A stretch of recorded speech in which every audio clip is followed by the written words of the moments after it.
12:35. Hay dos trabajos buenísimos que se los recomiendo ampliamente en la revista Time, amigos oyentes. Lo pueden leer, creo que también les pueden conseguir online en la revista Time sobre Vladimir Putin. Hay un titular que me encanta, este lo escribe un periodista norteamericano, que dice: el poder de Putin, ¿por qué los rusos adoran a su Reagan de pelo en pecho, ¿no? De pelo en pecho, sí. A su Reagan de pelo en pecho, Ricardo. Sí, yo lo leí, bueno, en primera porque manipulan la prensa. El pecho también lo ha manipulado. Sí, entonces se inventan unos cuentos. La propaganda soviética funcionó dentro de lo que era la Unión Soviética. Apelaban al nacionalismo ruso. Los rusos se creían que eran los reyes de todas esas otras. ¿Cuántas repúblicas soviéticas había? 11, ¿no? 12, ¿no? Yo no recuerdo la cifra exacta, ¿no? Entonces los rusos eran los reyes, eran superiores a los pueblos sometidos. A los lituanos, a la gente de Estonia. Lituania. Tenemos a Eric de la Fuente y entonces con nosotros. creen que regresan a eso. ¿Qué tal? El doctor Eric de la Fuente está con nosotros, analista, especialista en temas de Ucrania y de Rusia. Este sí que maneja estos temas para arriba y para abajo. Eric, ¿cómo estás? Somos Ricardo y Lourdes, bienvenido. Buenas tardes, Ricardo y Lourdes. ¿Cómo está, señor? Oye, Eric, muy bien, bueno. ¿Cómo te parece? No sé si ya viste estos dos trabajos publicados, está en la primera página, la portada de la revista Time dice Guerra Fría 2 y hablan mucho sobre la figura de Putin, cómo la gente en Rusia adora a Putin, le dicen el Reagan de Rusia, pero además de eso, explican por qué la gente lo ve de esa manera y a su vez dicen que esto es así también y este hombre se ha convertido en el hombre más poderoso del mundo sin duda por la falta de liderazgo que tiene el presidente Obama. Cuéntanos pues cómo ves la figura de Putin, ¿qué está pasando con este señor? Mira, Putin que es una figura muy compleja, pero una figura que entiende bien la mentalidad rusa, siempre ha fomentado desde el principio el nacionalismo ruso y ha apelado a eso, algo que no es nuevo en la historia rusa, ¿no? En la parte soviética y rusa en la anterior, y eso, claro, él se beneficia de tener los medios de comunicación estatales controlados por el gobierno y ven hoy en día que su figura, especialmente cuando hay un conflicto internacional,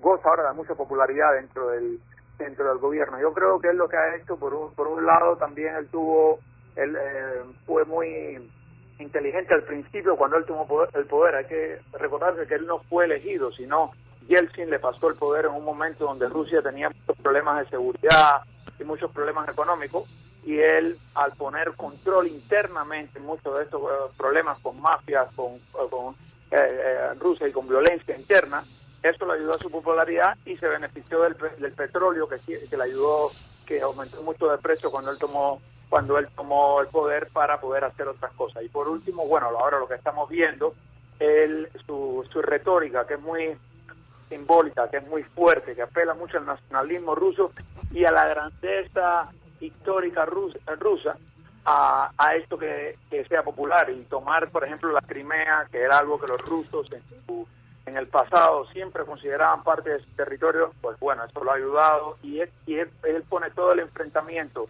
o problemas, por ejemplo, con Ucrania, siempre son percibidos en la prensa estatal rusa como un enfrentamiento entre el occidente y Estados Unidos grandes contra Rusia, que defiende Rusia y a los rusos en esa parte. Uh-huh. ¿Y qué va a pasar? Hay quien dice que verdaderamente detrás de esa imagen es un gobierno que tiene miedo de perder el poder. Ahora mismo, casualmente, en CNN están analizando lo mismo que estamos haciendo nosotros, y vi el titular que dice que esta posición desafiante de Putin verdaderamente lo que trata de maquillar, de esconder temor, porque se le van a ir de las manos las cosas por la economía, por los mismos problemas étnicos que si bien hay problemas étnicos en Ucrania, también los tiene Rusia, ¿no? Con la población musulmán. ¿Qué piensas tú? Sí, Vladimir Putin está en una situación bastante peligrosa para él en estos momentos, justo porque dentro del gobierno ruso hay diferentes facciones y es bien complejo, no es tan directo como piensan muchas personas. Por un lado, él tiene la parte militar más conservadora, y también muchos de los nacionalistas que él mismo ha fomentado y que ha puesto en poder, pidiéndole que tome mano dura. Si él pierde el este de Ucrania, que recordemos que para este grupo consideran que históricamente es parte de Rusia para ellos, entonces estaría como cediendo algo que ningún líder ruso puede ceder, etcétera. Por el otro lado, tienes más pragmáticos, más liberales dentro del gobierno, personas más en la parte económica, que ven, que saben que la economía rusa ha estado en problemas ya hace tiempo, y que dependiendo lo que pueda pasar, ya hemos visto que la bolsa ha caído, qué pueda pasar con sanciones, qué pueda pasar con otro tipo de temas, y pueda descontrolar la economía. Y eso es lo que puede llevar, no tanto porque le dicen, bueno, puede aguantar que le pongan estas sanciones, sí, pero salvo que internamente empiecen entonces a afectar a muchos de los sectores con mucho poder dentro de Rusia, que le pueda descomponer su propio poder. Hay que recordar que cuando hablamos de empresas rusas, muchos de esos empresarios rusos están vinculados a los servicios secretos, están vinculados al gobierno, no es que son empresas totalmente privadas, sino que aparte no solo algunas son estatales, pero inclusive las privadas son personas que son exministros, capitanes de los servicios secretos. Eric, te quería preguntar sobre Ucrania, aprovechando que te tenemos aquí, tú eres un experto en esos temas verdaderamente, sobre todo este tema de Ucrania. ¿Nos escuchas, Eric? ¿Aló? Eric, Sí, ¿nos escuchas?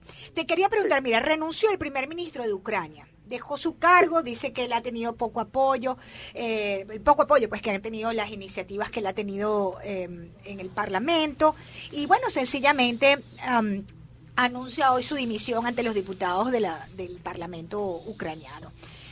Después vemos esta situación con el tema del avión de la aerolínea de Malasia. Después vemos cómo precisamente el presidente Vladimir Putin está involucrado, por lo menos de manera indirecta, ¿no? Responsable indirectamente de esos 300 muertos que iban allí.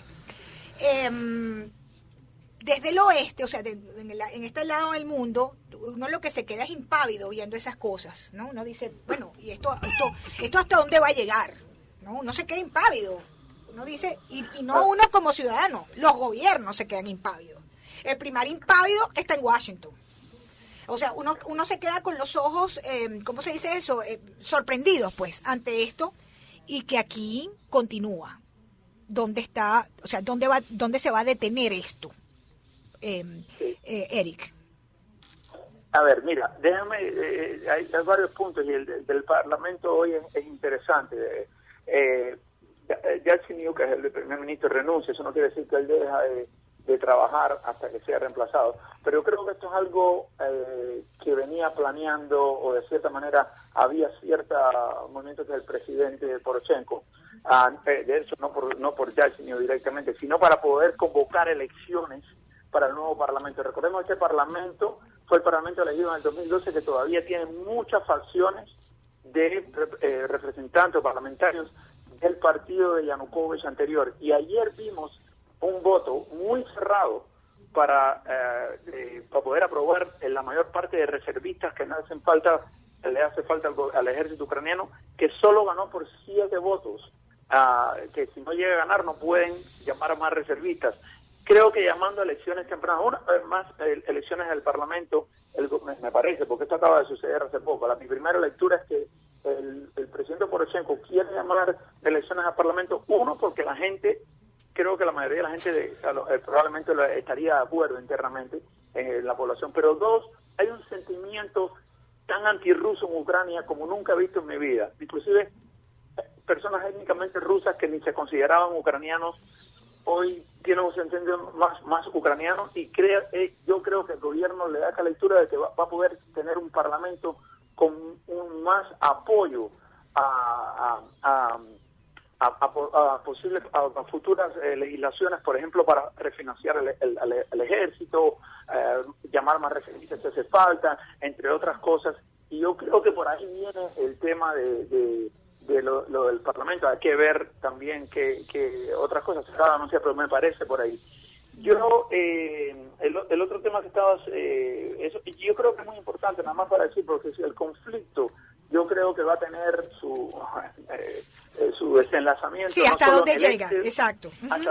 hasta dónde llega. Bueno, lo que vamos a ver ahora es lo que estamos viendo en las últimas semanas y cómo se va a desenlazar. La ofensiva ucraniana va a continuar porque están ganando en el terreno de tomaron una ciudad de la ciudad importante de Slaviansk, han tomado la mayoría de las ciudades y pueblos en la provincia, hacia el oeste de la provincia, tanto de Donetsk y Lugansk, y estamos viendo a los separatistas retroceder a defender la ciudad y pelear en el mano a mano en la ciudad.